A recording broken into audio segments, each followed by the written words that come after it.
আসসালামু আলাইকুম রহমতুল্লাহি ওবরাকাতুহ। আজকে আলোচনা করব দাম্পত্য জীবনে রাসূল সাল্লাল্লাহু আলাইহি সাল্লামের 10টি সুন্নাত। মুসলমানদের দৈনন্দিন জীবনে সর্বক্ষেত্রে একমাত্র এবং অনুপম আদর্শ হচ্ছে আমাদের প্রিয় নবীজি হযরত মুহাম্মদ সাল্লাল্লাহু আলাইহি সাল্লাম। কারণ নবীজি সাল্লাল্লাহু আলাইহি সাল্লাম রাষ্ট্রনায়ক থেকে শুরু করে শাসক, দায়ী, পিতা, এমনকি দাম্পত্য জীবনেও স্বামী হিসেবে ছিলেন পৃথিবীর শ্রেষ্ঠ অনুকরণীয় আদর্শ। সুবহানাল্লাহ। এছাড়াও মুসলমানদের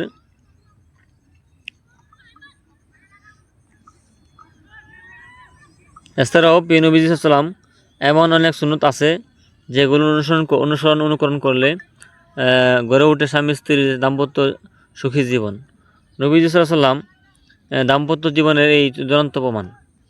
সাহাবীদেরও তিনি স্ত্রী শ্রদ্ধা ও সম্মান ও ভালোবাসায় চাদরে মুড়িয়ে রাখার শিক্ষা দিতেন। সাহাবীদেরকে নবীজি এই শিক্ষা দিতেন। তিনি বলতেন, তোমাদের মধ্যে সেই সর্বোত্তম যে তার স্ত্রীর নিকট উত্তম, আর আমি তোমাদের মধ্যে আমার স্ত্রীর নিকট সর্বোত্তম ব্যক্তি। ইবনে মাজাহ এবং তিরমিজি শরীফের হাদিস। এখানে 1977 নম্বর হাদিস হলো ইবনে মাজাহ এবং 3895 হলো তিরমিজি শরীফ হাদিস।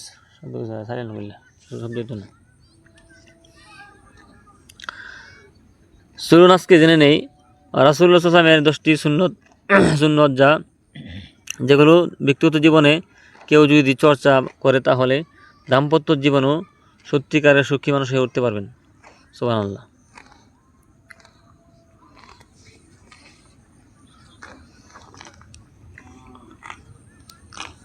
এক নম্বর হলো স্ত্রী যে স্থানে টুট রেখে পানি পান করে সেই স্থানে টুট রেখে পানি পান করা সুন্নত। এটা নবীজির শিক্ষা। অর্থাৎ আয়েশা রাদিয়াল্লাহু তাআলা আনহা বর্ণনা করেছেন যে আমি ঋতুবতী মাসিক অবস্থায় পানি পান করতাম এবং পরে নবীজি সাল্লাল্লাহু আলাইহি ওয়াসাল্লাম অবশিষ্ট পানি থাকলে আমি যেখানে মুখ লাগিয়ে পান করতাম তিনিও পারতে সেই স্থানে মুখ লাগিয়ে পান করতেন।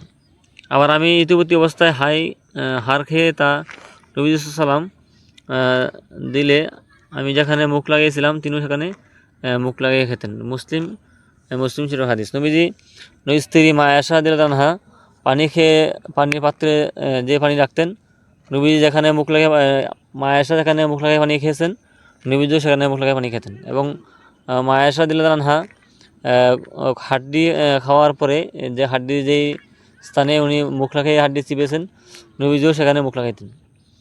তো নবীজি এই হাদিস দ্বারা প্রমাণিত হয় যে স্ত্রীর প্রতি মহব্বত দেখালে স্ত্রী অবশ্যই আপনাকে মহব্বত করবে।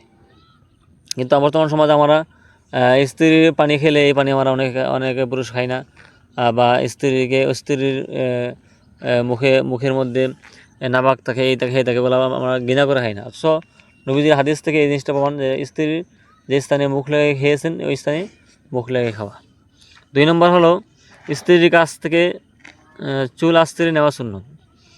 হযরত আয়েশা রাদিয়াল্লাহু আনহা থেকে বর্ণিত আছে যে তিনি বলেন, আমি হায়েজ ঋতুবতী অবস্থায় রাসূল সাল্লাল্লাহু আলাইহি ওয়াসাল্লাম এর মাথা আঁচড়ে দিতাম। বুখারী শরীফ হাদিস 295।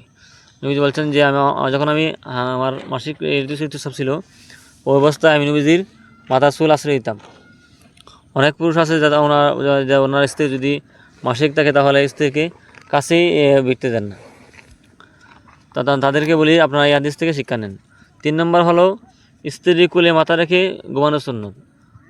হযরত আয়েশা রাদিয়াল্লাহু আনহা বলেছেন যে আমরা রাসূলুল্লাহ সাল্লাল্লাহু আলাইহি ওয়াসাল্লামের সঙ্গে এক সফরে বের হলাম। বাইদা কিংবা জাইশ নামক স্থানে পৌঁছার পর আমার গলার হার হারিয়ে গেলে তা খোঁজার জন্য রাসূলুল্লাহ সাল্লাল্লাহু আলাইহি ওয়াসাল্লাম সেখানে অবস্থান করলেন এবং লোকেরাও তার সঙ্গে অবস্থান করলো। সেখানেও কোনো পানি ছিল না, তাদের সঙ্গে পানি ছিল না। তারপর লোকেরা আবু বকর রাদিয়াল্লাহু আনহুর কাছে এলো এবং বললেন, আয়েশা রাদিয়াল্লাহু তাআলা আনহা যা করেছেন আপনি তাও দেখেছেন কি? রাসূলুল্লাহ সাল্লাল্লাহু আলাইহি ওয়াসাল্লাম সকল লোককে আটকে রেখেছেন এবং অথচ সেখানে পানি নেই, আবার তাদের সঙ্গে পানি নেই। রাসূলুল্লাহ সাল্লাল্লাহু আলাইহি ওয়াসাল্লাম আমার উরুতে রানী মাথা রেখে ঘুমাচ্ছিলেন। এমন্ত অবস্থায় আবু বকর সিদ্দিক রাদিয়াল্লাহু আনহু এলেন এবং বললেন, তুমি রাসূলুল্লাহ সাল্লাল্লাহু আলাইহি ওয়াসাল্লাম এবং সকল লোককে আটকে রেখেছো, অথচ সেখানে পানি নেই, আবার তাদের সঙ্গে পানি নেই। আয়েশা রাদিয়াল্লাহু আনহা বললেন যে আবু বকর রাদিয়াল্লাহু আনহু আমাকে দোষারোপ করলেন এবং এবং আল্লাহ যা চেয়েছেন তা বলেছেন, এবং তা আঙ্গুলি দিয়ে আমার কোমরে ধাক্কা দিয়ে বললেন, আমার কুলি রাসূলুল্লাহ সাল্লাল্লাহু আলাইহি ওয়াসাল্লাম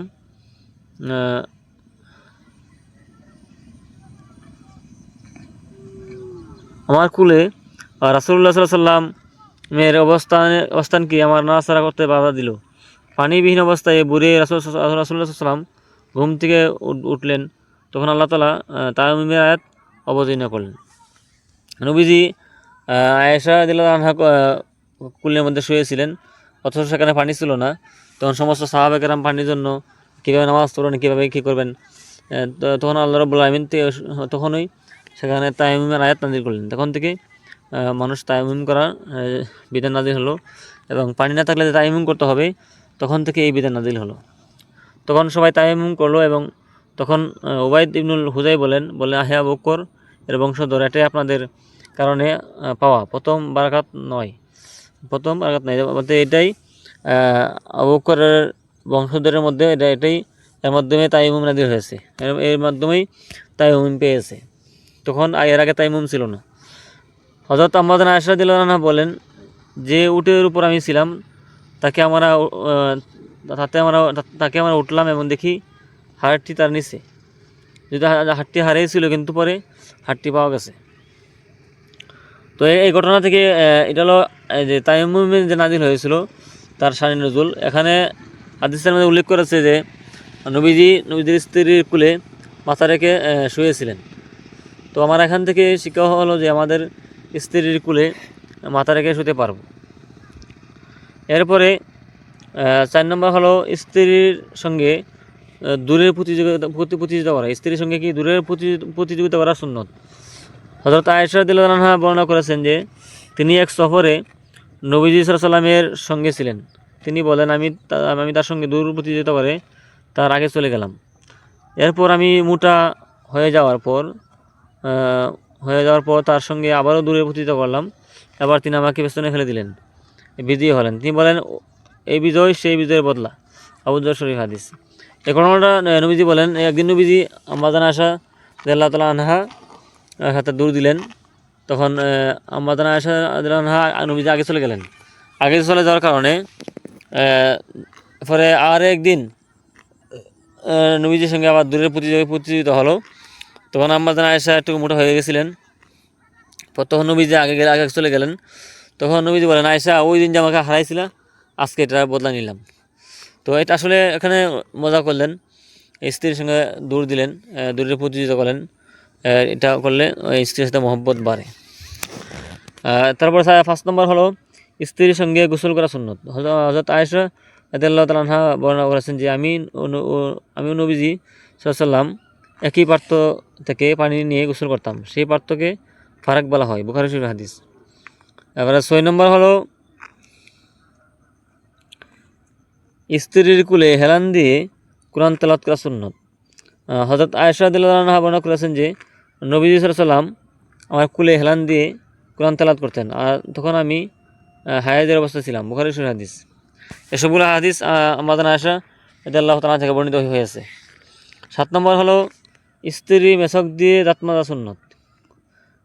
আম্মা জান আয়েশা রাদিয়াল্লাহু তাআলা আনহা বর্ণনা করেছেন যে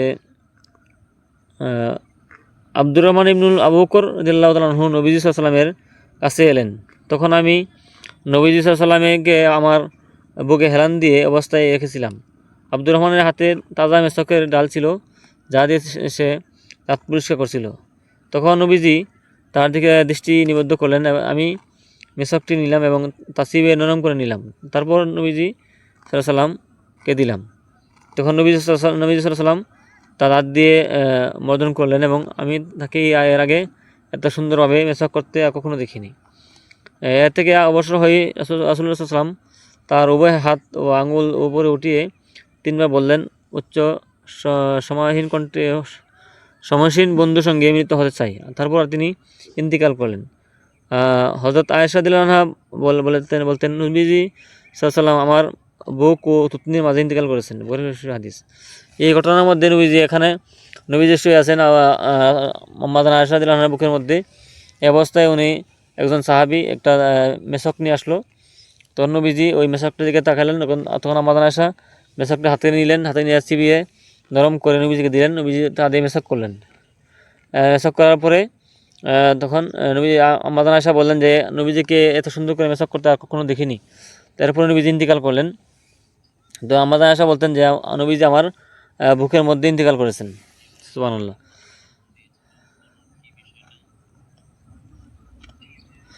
8 নম্বর হলো ঘর থেকে বের হওয়ার সময় স্ত্রীকে চুমা দেওয়া সুন্নত।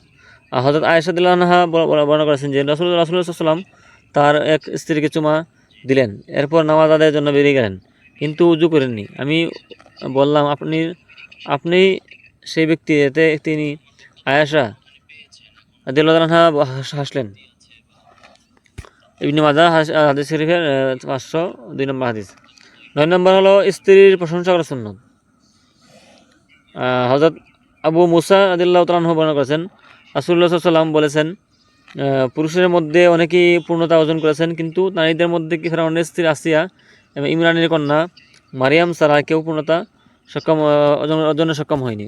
তবে আয়েশার মর্যাদা সব নারীর উপর, যেমন গোস্তের শুরু আর ভেজা রুটির উপর, মর্যাদা সকল প্রকার খাদ্যের উপর।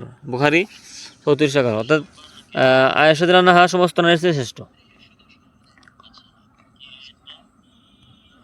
যাক, সর্বশেষ সুন্নত হলো স্ত্রীর কাজে সাহায্য করা সুন্নত। এটা হলো সর্বশেষ হাদিস সুন্নতটা। হযরত আসওয়াদ রাদিয়াল্লাহু তাআলা আনহু বর্ণনা করেছেন, আমি আয়েশা রাদিয়াল্লাহু তাআলা আনহাকে জিজ্ঞাসা করলাম, নবীজি সাল্লাল্লাহু আলাইহি ওয়াসাল্লাম ঘরে থাকা অবস্থায় কী করতেন? তিনি বলতেন, ঘরের কাজকর্মে ব্যস্ত থাকতেন, পরিবারের কাজে সাহায্য করতেন, আর নামাজের সময় হলে নামাজের জন্য চলে যেতেন। বুখারী শরীফ হাদিস। এখানে আমরা এই যে 10টা সুন্নত জানলাম। এখানে সর্বশেষ হলো স্ত্রী যদি ঘরের কাজে ব্যস্ত থাকে বা স্ত্রীকে সাহায্য করা। আপনারা তো এখন শুনলেন 10টা হাদিসের বর্ণনা, 10টা হাদিস এবং সুন্নত। যে সমস্ত কাজে স্ত্রীকে সাহায্য করা, যে সমস্ত জিনিস করলে দাম্পত্য জীবনের আসলে সুন্নত প্রতিষ্ঠা হয় এবং স্ত্রীর সাথে মহব্বতও বাড়ে। তো আমরা প্রত্যেকে আল্লাহ রাব্বুল আলামিন এই সুন্নতগুলা আমল করার তৌফিক দান করুক, আমিন। আসসালামু আলাইকুম ওয়া রাহমাতুল্লাহি ওয়া বারাকাতুহু। এবং ভিডিওটি শেয়ার করে দিবেন যাতে অন্য মুসলমান ভাই বোনেরা জানতে পারে।